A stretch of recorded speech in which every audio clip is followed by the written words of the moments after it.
Hello students. अब electrochemistry का next topic हम स्टार्ट करेंगे, variation of conductance with dilution. Variation of conductance with dilution. अब conductance, कौन सी कंडक्टेंस? एक होती है स्पेसिफिक कंडक्टेंस जो 1 सेंटीमीटर क्यूब में कैलकुलेट की जाती है कि 1 सेंटीमीटर क्यूब में आयंस कितना कंडक्ट शो कर रहे हैं, कितनी कंडक्टेंस शो कर रहे हैं, कितना इलेक्ट्रिसिटी को कंडक्ट कर रहे हैं। ठीक है, एक तो 1 सेंटीमीटर जिसे हम स्पेसिफिक कंडक्टेंस कहते हैं, एक होती है मोलर कंडक्टेंस। मोलर कंडक्टेंस से मेरा मतलब है किसी सब्सटेंस के 1 मोल जितनी कंडक्टेंस शो करते हैं वो मोलर कंडक्टेंस।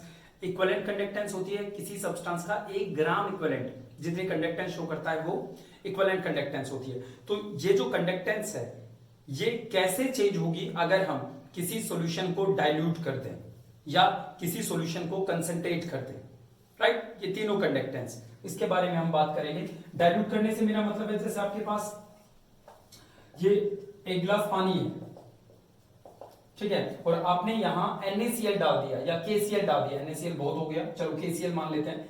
हमने यहां KCl डाल दिया। अब यहां पानी में K पॉजिटिव और Cl नेगेटिव फ्रीली घूम रहे हैं, राइट? जब हम इसके अंदर इलेक्ट्रिसिटी पास करेंगे, यहां से इलेक्ट्रिसिटी पास करेंगे तो वो इलेक्ट्रिसिटी यहां तक पहुंच जाएगी क्योंकि आयंस करंट को कंडक्ट करके एक जगह से दूसरी जगह लेके आएंगे, राइट? ओके, सो ये एक कंडक्टर है। पहली बात तो ये एक कंडक्टर है। जब आप फिजिक्स में पढ़ते हो तो आप मेटल्स वगैरह की बात करते हो, मेटेलिक कंडक्टर की वहां ज्यादा बात होती है। यहां आयनिक कंडक्टर की बात हो रही है जहां करंट कैरियर इलेक्ट्रॉन नहीं है बल्कि फ्री आयंस हैं, फ्री आयंस। ओके, तो KCl जब पानी में जाएगा तो K पॉजिटिव और Cl नेगेटिव फ्री हो जाएंगे, दूर दूर हो जाएंगे। याद रखो KCl is not a conductor in solid state. Solid state में ions are not free, but here we have a free ions. If we have a free ions it means they conduct electricity, they carry current from one place to another. Okay, तो ये electricity conduct कर रहे हैं। Okay, conductance हमने calculate की, यहां conductance हमें दिख रही है। क्या होगा अगर हम इसमें और पानी डाल दें? KCl उतना ही है, और पानी डाल दें। हमने इसे डाइल्यूट कर दिया, जहां K पॉजिटिव Cl नेगेटिव घूम रहे थे, हमने इसे और ज्यादा दूर दूर कर दिया पानी डालकर। ओके, क्या कंडक्टेंस बढ़ जाएगी या कंडक्टेंस घट जाएगी? ये है हमारा टॉपिक जिसका नाम है variation of conductance with dilution. Okay, इसको आप दो तरीके से समझ सकते हैं बच्चों इस बात को। पहली बात तो ये है, एकदम देसी मेथड है। क्या? जैसे KCl है मेरे पास, K पॉजिटिव Cl नेगेटिव, जितना हम पानी डालेंगे उतना ही, आप इसे ऐसे देखें, ऐसे देखें कि मेरे पास सपोज ये पानी था और इसमें आयंस थे पॉजिटिव नेगेटिव घूम रहे थे, इसमें पॉजिटिव नेगेटिव ये आयंस घूम रहे थे। अगर मैं इसमें पानी ऐड करूंगा, पानी KCl नहीं, मैं इसको डाइल्यूट कर रहा हूं। जब मैं इसमें पानी ऐड करूंगा तो ये आयंस दूर दूर हो जाएंगे, मतलब भाई पानी ऊपर तक आ गया तो आयंस भी उसके साथ साथ ऊपर तक चलेंगे। ओके, अब जरा गैप देखो आयंस के बीच। अगर ये गैप बढ़ गया तो उनके बीच की अट्रैक्शन कम हो गई। Coulomb's law, Q1 Q2 by R square. अगर R ज्यादा होगा तो फोर्स ऑफ अट्रैक्शन कम होगी। अगर फोर्स ऑफ अट्रैक्शन कम होगी तो ये आयंस ज्यादा मूवमेंट करेंगे, राइट? ज्यादा मूवमेंट करेंगे, या मैं कह सकता हूं ज्यादा फ्री हैं। और अगर ये ज्यादा फ्री हैं तो ये ज्यादा इलेक्ट्रिसिटी कंडक्ट करेंगे। मतलब ये मेरा अब और अच्छा कंडक्टर बन गया, आयंस और ज्यादा कंडक्टेंस शो करेंगे। मैंने इसको और डाइल्यूट किया, अब क्या होगा? ये और अगर आयंस और दूर दूर हो गए तो इनकी कंडक्टेंस और ज्यादा हो जाएगी, राइट? ओके, तो मैं यहां से ये कह सकता हूं कि as we dilute our solution the conductance of ions also increases। ठीक है बच्चों, इसी बात को हमारी बुक अलग तरीके से कहती है। वो ये कहती है कि मोलर कंडक्टेंस का फॉर्मूला, जो कि हमने लास्ट लेक्चर में देखा था, मोलर कंडक्टेंस का फॉर्मूला होता है कापा इंटू वी की जगह हमने 1000/m रखा था। ओके, मोलर कंडक्टेंस का फॉर्मूला होता है कापा इंटू वी। जब आप इसमें पानी ऐड करते हो या इसे डाइल्यूट करते हो तो आप वी को बढ़ा रहे हो, ठीक है, V को बढ़ा रहे हो। अब एक बार कापा पे और नजर डालते हैं। कापा, जब V चेंज होगा तो कापा पे क्या असर पड़ेगा? कापा है स्पेसिफिक कंडक्टेंस। स्पेसिफिक कंडक्टेंस है 1 सेंटीमीटर क्यूब में मेरे आयंस जितनी कंडक्टेंस शो कर रहे हैं वो। जरा देखो बच्चों, ये मेरे पास पूरा जो सॉल्यूशन था उसका मैंने सिर्फ 1 सेंटीमीटर क्यूब, आई होप आपको विजिबल होगी ये बात, 1 सेंटीमीटर क्यूब में देखा। अब एक बात बताओ, जितना हम पानी ऐड करेंगे इस 1 सेंटीमीटर क्यूब में आयंस का अमाउंट कम होता जाएगा या बढ़ता जाएगा? इस 1 सेंटीमीटर क्यूब में जैसे जैसे हम और पानी ऐड करेंगे आयंस दूर होते जाएंगे। दूर होने का मतलब है कि in a particular region in this 1 centimeter cube region number of ions decreases. As the number of ions decreases, यहां साफ देख रहे हो, ओवरऑल तो आयंस सेम है, बट अगर इस हिस्से की बात करें तो यहां आयंस का अमाउंट कम होता जाएगा। आयंस का अमाउंट कम होने से इस हिस्से की कंडक्टेंस कम होगी। मतलब मैं कह सकता हूं कि डाइल्यूशन से, पानी ऐड करने से आयंस दूर दूर होंगे तो ओवरऑल तो कंडक्टेंस बढ़ेगी, बट स्पेसिफिक कंडक्टेंस घटेगी, right? Because specific conductance is nothing but the conductance shown by the ions in a particular region, in 1 centimeter cube region, right? As we dilute our solution, the number of ions in a 1 centimeter cube region decreases. That's why I can say kappa decreases as volume increases. ठीक है? Okay, V बढ़ा रहे हैं तो kappa घट रहा है। Okay, अगर मैं आपसे पूछूं मोलर कंडक्टेंस ओवरऑल क्या फर्क पड़ेगा? अब सवाल उठता है मोलर कंडक्टेंस, सॉरी, जैसा कि आप जानते हैं मोलर कंडक्टेंस बढ़ेगा डाइल्यूशन के साथ, बट हमारी बुक क्या कहती है ये सुनिए। Molar conductance is equal to kappa into V, as V increases kappa decreases. ठीक है, अगर मैं इन दोनों को देखूं तो एक बढ़ रहा है एक घट रहा है, तो ये कांस्टेंट होना चाहिए, राइट? बट हमारी बुक कहती है कि जब हम v बढ़ाते हैं तो v changes rapidly, v increases more as compare to kappa. अगर v ज्यादा चेंज हो रहा है, ज्यादा बढ़ रहा है कापा के कम होने से, तो ओवरऑल तो वैल्यू बढ़ेगी ना इसकी, ठीक है, right? So as we dilute our solution v changes more rapidly, v increases more rapidly as compared to kappa specific conductance which is decreases. kappa decrease हो रहा है बट ये ज्यादा बढ़ रहा है इसके कम होने से, तो ओवरऑल ये वैल्यू बढ़ रही है अकॉर्डिंग टू आवर बुक। ठीक है बच्चों, तो मैं कह सकता हूं variation of conductance with dilution is that as we increase the v molar conductance, as we increase the volume molar conductance increases as well as equivalent conductance also and kappa decreases. ठीक है, यहां से हमें ये तो पता लग गया कि मोलर कंडक्टेंस इंक्रीज होगी विद डाइल्यूशन, बट कितनी इंक्रीज होगी? You know this a kind of qualitative analysis कि हाँ ठीक है वो बढ़ेगा, उसकी क्वालिटी बढ़ेगी, मोलर कंडक्टेंस बढ़ेगा अगर हम V बढ़ाएं तो, कापा घटेगा जैसे जैसे वॉल्यूम बढ़ेगा, but how much?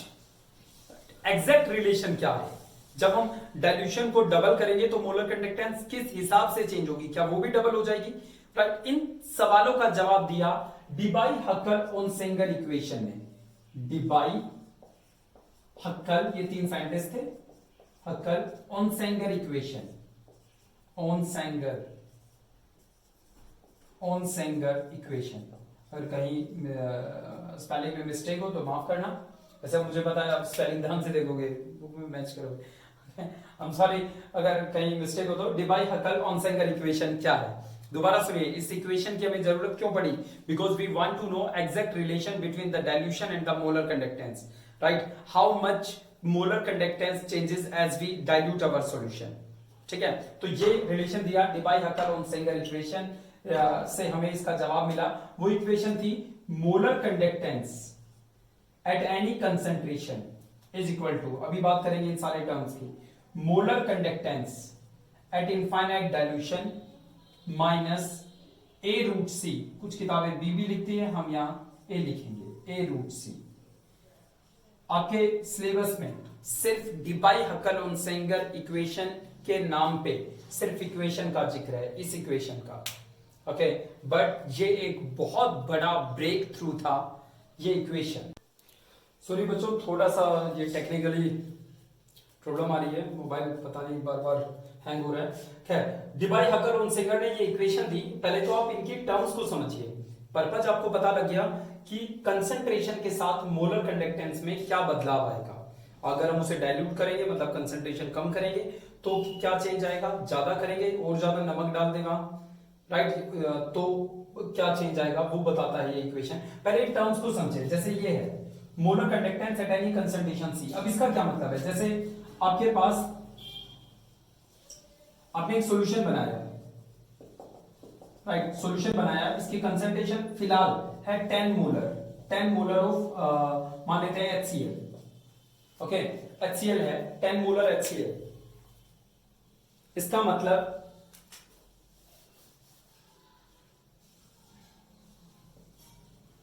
Molar HCl, इसका मतलब यहां 10 मोल HCl के इन 1 लीटर ऑफ सॉल्यूशन, ओके। फिलहाल अगर मैं इसमें पानी डाल दूं तो इसकी कंसंट्रेशन कम हो जाएगी, राइट, पानी डाल दिया तो इसकी कंसंट्रेशन कम हो गई, ओके। कंसंट्रेशन मतलब पानी डाल दिया तो हमने इसे डाइल्यूट कर दिया, इसकी कंसंट्रेशन कम हो गई, तो क्या इसकी मोलर कंडक्टेंस भी चेंज होगी? अब ये भी हमने देखा, यस, इसकी मोलर कंडक्टेंस चेंज होगी, ओके।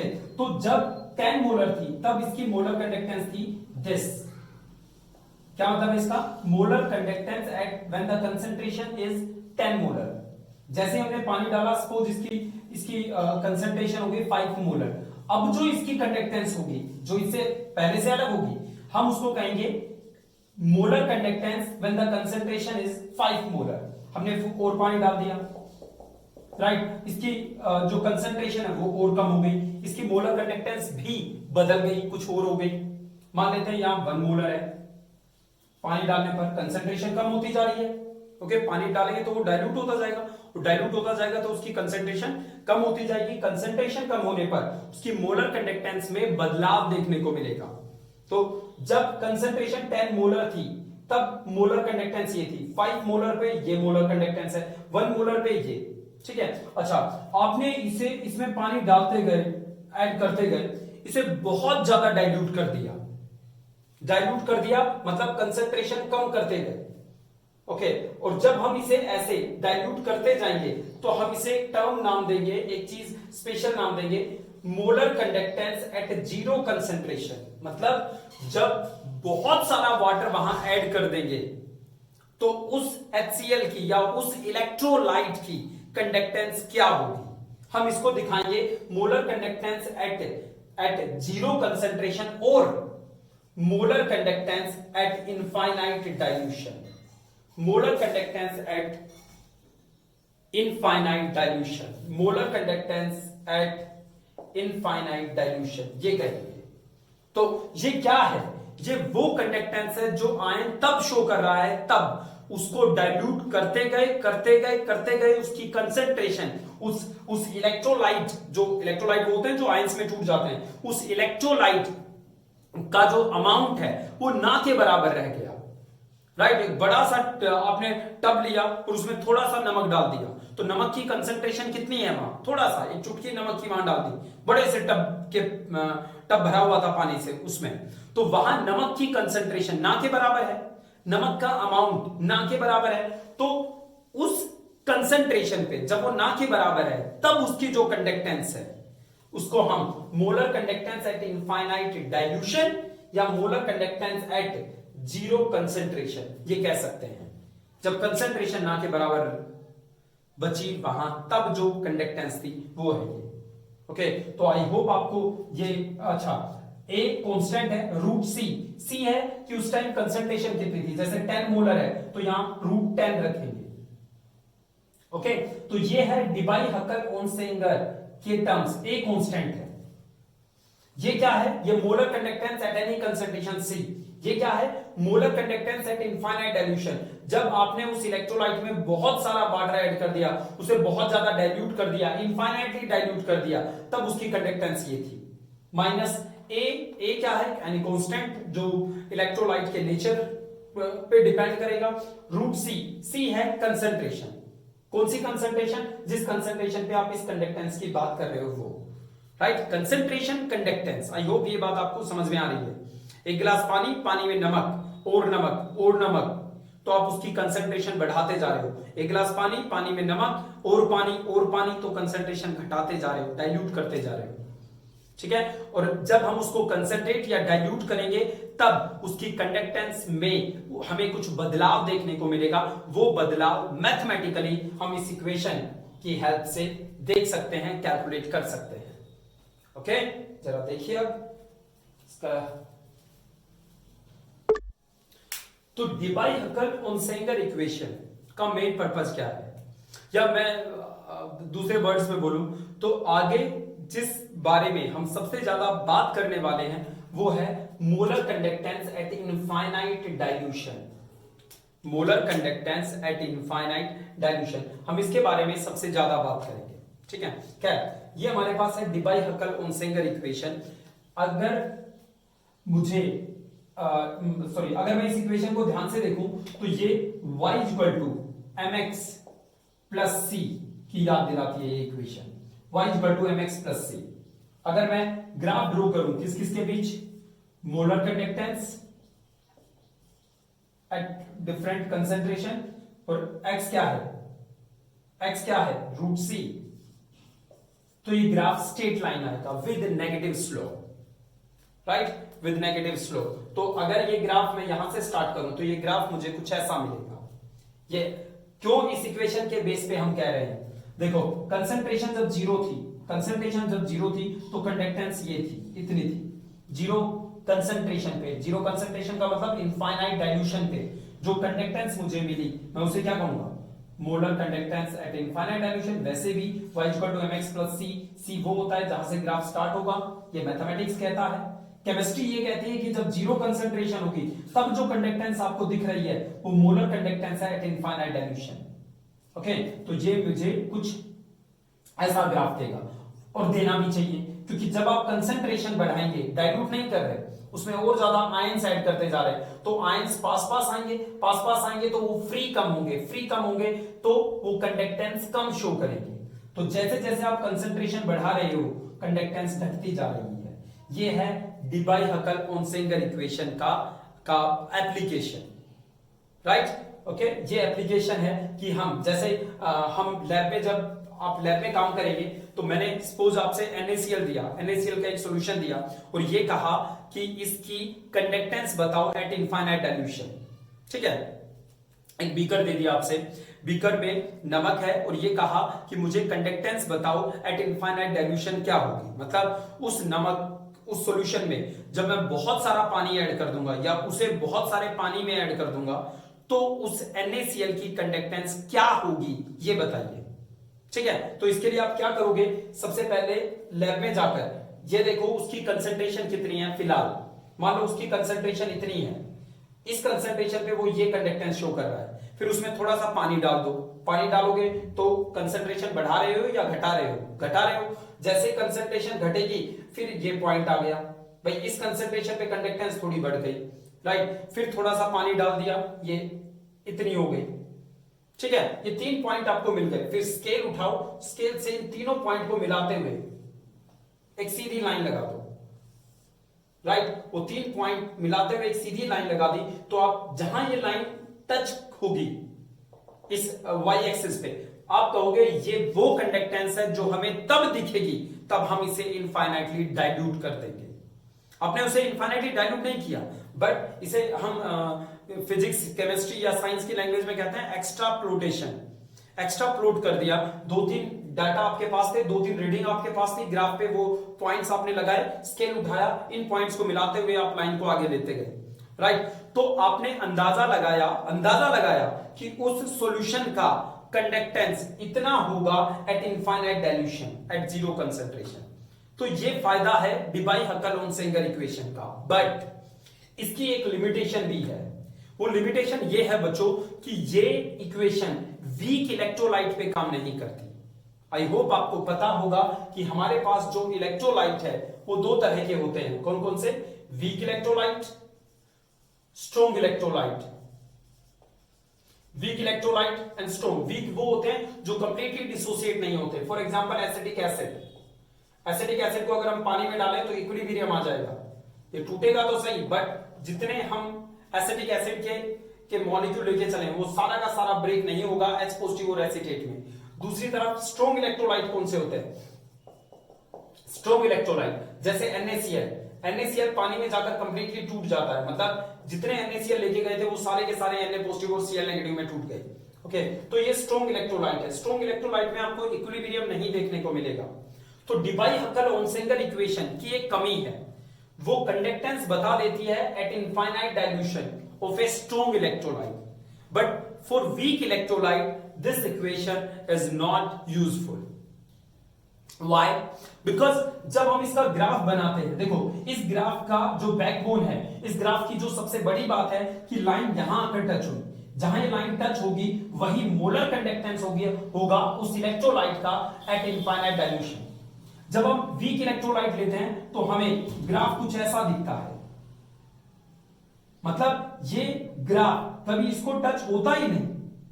अगर मैं स्केल उठाकर एक्सट्रापोलेट करने की कोशिश भी करूं तो ये सीधा जा रहा है और पता नहीं ये कहां जाकर मिलेगा, राइट? तो मैं बता ही नहीं पाऊंगा कि जीरो कंसंट्रेशन पे इसकी कंडक्टेंस क्या होगी। So what is the drawback of Debye-Hukal-Onsager equation? This equation is not useful for weak electrolyte, right? Debye-Hukal-Onsager equation can tell us the conductance at infinite dilution of a strong electrolyte, right? But ये हमें नहीं बता सकती कि conductance क्या होगी infinite dilution पे एक वीक इलेक्ट्रोलाइट की। वीक इलेक्ट्रोलाइट वो होते हैं जो कंप्लीटली डिसोसिएट नहीं होते। चलिए बच्चों, डिबाई-हक्कल-ओनसेंगर इक्वेशन की कमी को दूर करने एक और इक्वेशन आई जो बहुत फेमस है और बहुत इंपॉर्टेंट भी है। उस एक्चुअली वो एक लॉ है, कोहलार्च लॉ, जिसके बारे में हम बात करेंगे। The great Russian chemist who introduced this Kohlrausch law. इसकी कमी क्या थी, मैं एक बार खत्म करने से पहले एक बार पूछना चाहूंगा आपसे, इसकी कमी क्या थी डिबाई-हक्कल-ओनसेंगर की? ये कि वो वीक इलेक्ट्रोलाइट के लिए यूजफुल नहीं था। वीक इलेक्ट्रोलाइट की molar conductance at infinite dilution नहीं बता पाया था। वीक इलेक्ट्रोलाइट का ग्राफ है, ये स्ट्रॉन्ग का ग्राफ है। देखिए बच्चों, कोहलार्च लॉ की अब हम बात करेंगे, जो कि जवाब था डिबाई-हक्कल-ओनसेंगर इक्वेशन की कमियों का। मतलब वहां पे कमी क्या थी डिबाई-हक्कल-ओनसेंगर इक्वेशन की, कि वो इक्वेशन हमें मोलर कंडक्टेंस नहीं बता पाई at infinite dilution of a weak electrolyte. वो अच्छी थी, वो हमें मोलर कंडक्टेंस बता देती थी एट इनफाइनाइट डाइल्यूशन, पर सिर्फ स्ट्रॉन्ग इलेक्ट्रोलाइट की, वीक इलेक्ट्रोलाइट की molar conductance at infinite dilution पे नहीं बता पाई डिबाई-हक्कल-ओनसेंगर इक्वेशन। इसके बाद कोहलार्च ने अपना लॉ दिया, जिसकी हेल्प से हम वीक इलेक्ट्रोलाइट की मोलर कंडक्टेंस भी निकाल पाए एट इनफाइनाइट डाइल्यूशन पे, राइट? बहुत आसान है, बहुत इंटरेस्टिंग है, और उससे भी अच्छी बात बहुत इंपॉर्टेंट है। इजी भी है और इंपॉर्टेंट भी। ये कॉम्बिनेशन हर जगह मिलता रहे तो मजा आ जाए कि जो चीज इजी है वही इंपॉर्टेंट हो, राइट? बट हर जगह ऐसा नहीं होता, यहां ऐसा है। ये इजी भी है कोहलार्च और इंपॉर्टेंट भी है। बस आपको समझना है कि इसके अकॉर्डिंग कि मान लो आपके पास एसिटिक एसिड है, ये वीक इलेक्ट्रोलाइट है, आप इसकी मोलर कंडक्टेंस निकालना चाहते हो एट इनफाइनाइट डाइल्यूशन, तो ये कहता है कि इसकी जो ये मोलर कंडक्टेंस आई है एट इनफाइनाइट डाइल्यूशन, ये कंडक्टेंस सम होगी इसके आयंस की कंडक्टेंस का, इसकी आयंस की कंडक्टेंस का। ओके, यहां जीरो भी लिख सकते हो, इन्फिनिटी भी लिख सकते हो, एक ही बात है। ओके, देखिए जैसे मान लो आपको एसिटिक एसिड की कंडक्टेंस निकालनी थी इनफाइनाइट डाइल्यूशन पे, याद रखना कोहलार्च की हर बात इनफाइनाइट डाइल्यूशन पे ही लागू होगी। तो आपको मोलर कंडक्टेंस निकालनी थी eight infinite dilution of a weak electrolyte, suppose acetic acid की। तो आप कहीं से भी एसीटेट आयन की कंडक्टेंस पता कर लो। एसीटेट आयन की कंडक्टेंस हम पता कर सकते हैं with the help of a strong electrolyte, मतलब एक स्ट्रॉन्ग इलेक्ट्रोलाइट लेंगे, स्ट्रॉन्ग इलेक्ट्रोलाइट की कंडक्टेंस तो हम निकाल सकते हैं, तो वहां से हम एसीटेट आयन की कंडक्टेंस पता कर लेंगे। स्ट्रॉन्ग इलेक्ट्रोलाइट से हम H पॉजिटिव की कंडक्टेंस पता कर लेंगे, जो इनका सम होगा वही एसिटिक एसिड की कंडक्टेंस होगी। इनकी कंडक्टेंस का जो सम होगा वो एसिटिक एसिड की कंडक्टेंस का सम होगा। सॉरी कंडक्टेंस होगी वो एसिडिक एसिड की। ओके, तो अकॉर्डिंग टू कोलार्स लॉ, किसी भी इलेक्ट्रोलाइट की कंडक्टेंस इनफाइनाइट डाइल्यूशन पे उसकी कंडक्टेंस उनके आयंस की कंडक्टेंस के सम के बराबर होती है। ओके, जैसे आप मुझसे कहें कि एल्यूमिनियम क्लोराइड AlCl3 इसकी मोलर कंडक्टेंस बताइए एट इनफाइनाइट डाइल्यूशन, तो मैं क्या करूंगा, पहले मैं एल्यूमिनियम की कंडक्टेंस लूंगा। देखो एक आयन की कंडक्टेंस को मैं इस लैम्डा से दिखाऊंगा, वैसे पूरा इलेक्ट्रोलाइट है तो डेल्टा से। एल्यूमिनियम आयन की कंडक्टेंस प्लस क्लोराइड आयन की कंडक्टेंस। अच्छा, ये आपको एक मोल की कंडक्टेंस बता रहे हैं, ये जो सिंबल है ये एक मोल क्लोराइड आयन की। अब एल्यूमिनियम क्लोराइड तो 3 मोल क्लोराइड देगा, 3Cl देगा, राइट, तो ये तो 1 मोल की हो गई, तो इंटू 3, राइट। ये टोटल जब मैं करूंगा तो मुझे एल्यूमिनियम क्लोराइड की कंडक्टेंस मिल जाएगी।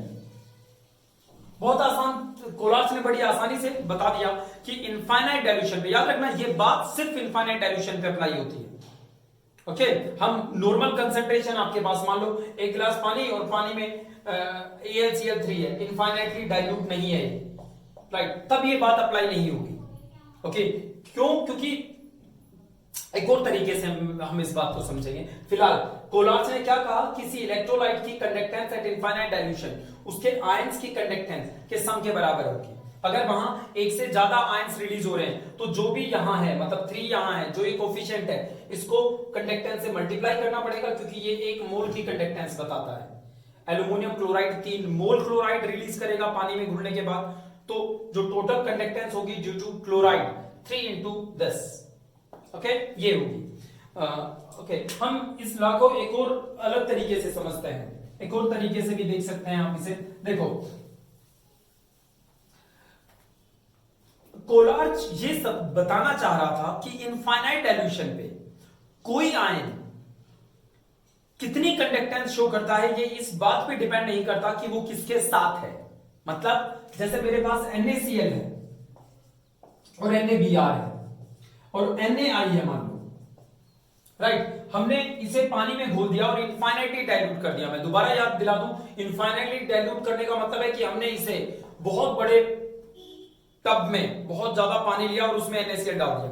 अब जब हम उसमें NaCl डालेंगे तो Na पॉजिटिव और Cl नेगेटिव तो बहुत दूर हो जाएंगे, भाई एक दूसरे से बहुत दूर चले जाएंगे, क्योंकि वहां हमने बहुत सारा सोल्वेंट डाला है, डाइल्यूट कर दिया उसे। तो Na पॉजिटिव को इस बात से फर्क ही नहीं पड़ेगा कि वो किसके साथ है। इस वजह से Na पॉजिटिव जितनी कंडक्टेंस यहां शो कर रहा है Cl नेगेटिव के साथ, उतनी ही NaBr के साथ करेगा। जब NaBr को इनफाइनाइटली डाइल्यूट करेंगे, उतना ही Na पॉजिटिव कंडक्टेंस शो करेगा जब वो I नेगेटिव के साथ है, मतलब NaI में। तो Na पॉजिटिव की conductance at infinite dilution remain semi infinite dilution पे, कि वो किसके साथ है इस बात से कोई फर्क नहीं पड़ेगा। ओके, इस बात का फायदा उठाया कोलार्च ने। कोलार्च बोला, मान लो आप NaI की कंडक्टेंस निकालना चाहते हो, ठीक है, तो ये बताओ Na पॉजिटिव कितनी कंडक्टेंस शो करता है इनफाइनाइट डाइल्यूशन पे। तो आपने कहा जब वो Cl नेगेटिव के साथ था तब, तो कोलार्च ने कहा NaCl चाहे Na पॉजिटिव चाहे किसी के साथ हो, इनफाइनाइट डाइल्यूशन पे उसकी कंडक्टेंस फिक्स है, कांस्टेंट है, इससे कोई फर्क नहीं पड़ेगा कि वो किसके साथ है। अब ये बता दो Na पॉजिटिव की कंडक्टेंस थी क्या। आपने फिर कहा जब वो Cl नेगेटिव के साथ था या जब वो Br नेगेटिव के साथ था, तो कोलार्च बोला आप पागल है क्या, जब मैं कह रहा हूं कि Na पॉजिटिव की जो कंडक्टेंस है वो फिक्स रहेगी इनफाइनाइट डाइल्यूशन पे, चाहे वो Cl नेगेटिव के साथ हो, चाहे Br नेगेटिव के साथ हो, चाहे वो I नेगेटिव के साथ हो, फिक्स रहेगी। तो आपने बता दिया, मान लो 50 बता दी conductance, molar conductance, siemens centimetre square per mol. अगर आपने न्यूमेरिकल किए हैं तो ये यूनिट जरूर याद हो गई होगी। ओके, तो मान लो आपने बता दिया कि वो Na पॉजिटिव इतनी कंडक्टेंस शो कर रहा था, तो बोला अब I नेगेटिव के बारे में बताओ, I नेगेटिव कितनी कंडक्टेंस शो करता है। ओके, तो आपने कहा जब I H के साथ था या लिथियम के साथ था, कब बताएं। कोलार्च फिर बोला आप बेवकूफ हैं, I नेगेटिव जितनी कंडक्टेंस यहां शो करेगा उतनी ही कंडक्टेंस यहां शो करेगा और उतनी ही कंडक्टेंस यहां शो करेगा। तो आपने बता दिया इसकी कंडक्टेंस 10 थी, 10 साइमन सेंटीमीटर स्क्वायर पर मोल। तो Na पॉजिटिव की 50 होती है, I नेगेटिव की 10, तो NaI की कंडक्टेंस होगी 60 साइमन सेंटीमीटर स्क्वायर पर मोल एट इनफाइनाइट डाइल्यूशन। ओके, तो कोलार्च ये समझाना चाह रहा था कि इनफाइनाइट डाइल्यूशन पे आयंस इंडिपेंडेंट हो जाते हैं, उनकी कंडक्टेंस जब आप देखोगे तो वो कुछ और नहीं बल्कि इंडिविजुअल जो कंडक्टेंस है उनके सम के बराबर होगी। ठीक है, ये बताया कोलार्च ने। ओके, कोलार्च ने। तो इसकी स्टेटमेंट लिखिए। तो बच्चों कोलार्च लॉ की डेफिनेशन है molar conductivities at infinite dilution.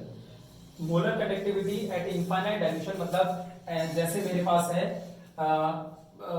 कोई कैल्शियम क्लोराइड है, calcium chloride, molar conductivity at infinite is the sum of the ionic conductivities. ये इसकी जो मोलर कंडक्टेंस होगी वो सम के बराबर होगी। किसके सम के बराबर? जो भी इनमें आयंस है वो is the sum of the ionic conductivity, मतलब कैल्शियम आयन की conductivity, right, of the cation and the anion.